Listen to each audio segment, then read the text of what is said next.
નમસ્કાર। આજે આપણે જાસૂદના વિવિધ ભાગો વિશે અભ્યાસ કરીશું।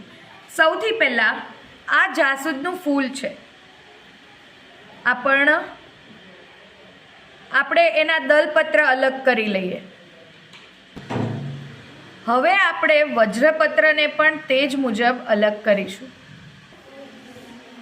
વજ્રપત્ર અલગ થઈ ગયા પછી તમે ધ્યાનથી અવલોકન કરો તો અહીંયા જે 5 દેખાય છે એ છે પરાગાસન, એની સાથે જે નળી જેવો ભાગ દેખાય છે એ પરાગવાહિની, અને જે આ નીચે ઉપસેલો ભાગ દેખાય છે એ અંડાશય છે। આ ત્રણેય ભાગ સ્ત્રી કેસરના છે।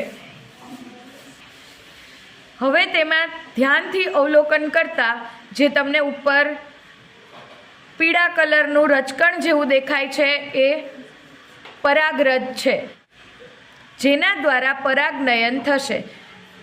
પરાગરજ જેના ઉપર ચોંટેલી દેખાય છે એ પરાગાશય છે। જે તમને અહીંયા કાળા રંગ જેવો ભાગ દેખાય છે એ પરાગાશય છે। એની સાથે જે પાતળું નળી જેવી રચના દેખાય એ તંતુ છે, અને પરાગાશય અને તંતુ એ પુંકેસરના ભાગ છે।